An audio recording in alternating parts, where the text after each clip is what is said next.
A few decades ago, people were still learning about the internet, and they didn't exactly consider it crucial. You know, I think about this, and what about this internet thing? What the hell is that exactly? And they call it the World Wide Web. You can email anyone. What the hell is email? Can you believe what's possible these days?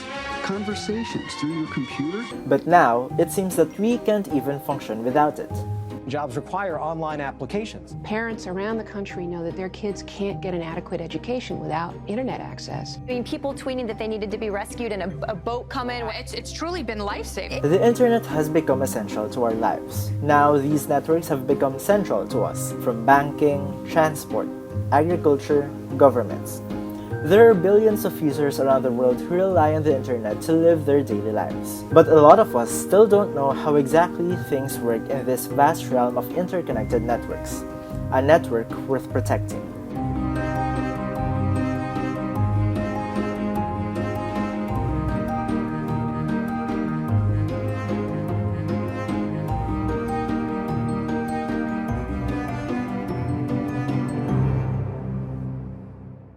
One thing to know about the internet is that there are billions of ones and zeros that travel through radio waves and various cables around the world to connect to different networks. These are primarily managed by internet service providers and global internet hubs.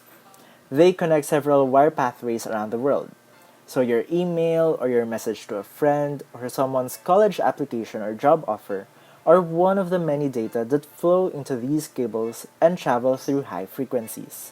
Another thing to note about how the internet works is how we interact with the websites and applications that are built for everyone's consumption. On any given day, there are over 5 billion links clicked across the internet. This is one of the reasons why even big tech companies like Google get hacked and are susceptible to cybersecurity issues. In mid-December, we detected a highly sophisticated and targeted attack on our corporate infrastructure. Originating from China, we discovered in our investigation that the accounts of dozens of Gmail users around the world who advocate for human rights in China appear to have been accessed by third parties. The President is obviously aware of it. As with all intrusions, we employ an all-of-government approach with the appropriate agency in the lead. In this case, the FBI is coordinating the response. Now the cyber battle has heated up and may have far-reaching consequences. Today, one can be tracked online not only by what buttons and links that they click, but on how long you engage on the internet and on the content that they show you. This poses not only concerns on potential tracking and hacking, but also other issues on social media attention. A lot of people think that, oh well, Google's just a search box, and Facebook's just a place to see what my friends are doing and see their photos. But what they don't know and they don't realize is that they're competing for your attention. Social media platforms like Facebook, Snapchat, Twitter, Instagram, YouTube, companies like this, their business model is to keep people engaged on the screen. They're all constantly figuring out how to get as much of this person's attention as they possibly can. They keep asking the questions, how much can we get you to spend? How much of your life can we get you to give to us? All of these are services on the internet that we think of as free, but they are actually not free. They are paid for by their advertisers. Why do advertisers pay for these companies? Well, they pay in exchange for showing their ads to us. We are the products. Our attention is a product being sold to the advertisers.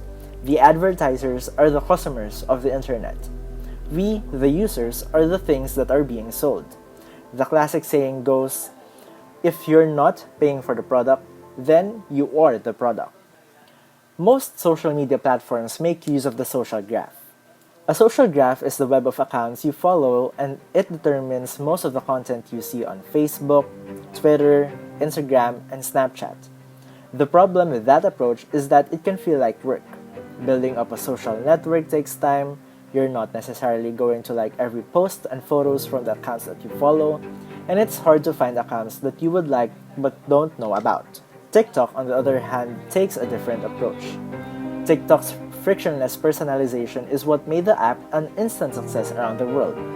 But now, that global success is crashing into international politics, putting TikTok in the middle of a worldwide battle over how open the internet should be. President Trump threatening to ban TikTok in the United States as Microsoft is hoping to acquire it. How they did all their success comes down to the design. When you first open up TikTok, you don't have to follow anyone or tell the app about your interests or even choose what to watch. It shows you a video, and the only decision you have to make is how long you watch it. TikTok bypasses the social graph and instead builds an interest graph by watching you interact with your videos. TikTok isn't the first platform to do that. It's basically how YouTube works too, but because TikTok videos are less than 60 seconds long, you watch more of them, which means more data for the developers. TikTok's interest graph introduces you to like-minded people, and because the videos are often music or meme-based rather than language-based, you may find that some of those like-minded people live on the other side of the world. With this algorithm, it allows the app to gain traction in markets all over the world with languages they don't even understand, subcultures that they don't also understand. TikTok's global appeal enabled it to reach 1 billion of users faster than other social media giants out there. But it also set the app on collision course with a different trend: the rise of internet nationalism. Turning off the internet is becoming a defining tool of government repression. Internet access shut down by the government in Sudan, Ethiopia, Algeria, Liberia, Venezuela, and Kazakhstan. India is banning TikTok and dozens of other Chinese apps. Australia has cited concerns about national security, so too has South Korea. President Trump issued executive orders that would ban TikTok and messaging app WeChat from operating in the US in 45 days. Simply put, every time we use these platforms, we leave behind a digital footprint, a trail of information that companies collect and use to target us with personalized advertisements.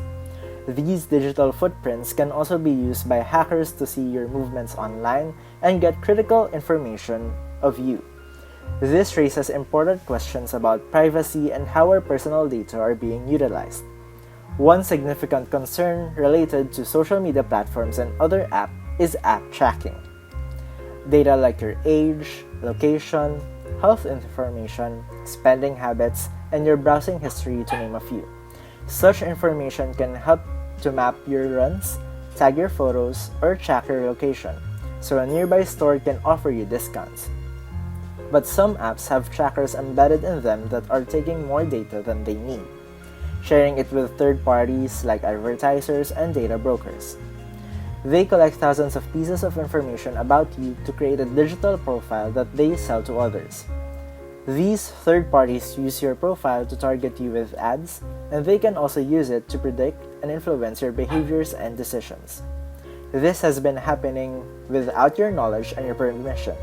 Your information is definitely for sale. Addressing this concern, companies like Apple, who make mobile phones and operating systems, have taken steps to empower users and give them more control over their data. A feature called App Tracking Transparency was released by the company in 2021. It is a prompt asking if you would allow an app to track your activity across other companies' apps and websites. If you allow them, your data will be used to deliver personalized ads to you.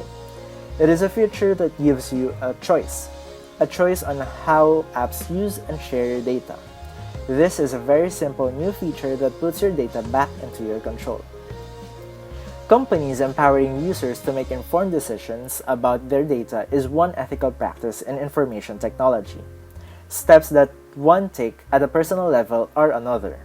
There are several ways we could protect our data from app trackers and hackers. Well, first and foremost, set up your two-factor authentication on everything you can. But even that's not guaranteed safeguard. It is still important to set passwords that adhere to commonly accepted standards in the field of cybersecurity. Another thing is that if you get an unexpected email, examine it closely. See if the sender's email is credible and if the URLs will redirect you to the right website. Doing this helps you avoid from phishing links. Third, it is important to read and understand apps' permission, terms, and conditions. This goes for the apps that you install and use, regardless of what device. It is crucial to review which of your data are being accessed by these applications to prevent them from utilizing more data of you than they need. Next, maximize the use of screen time limit features.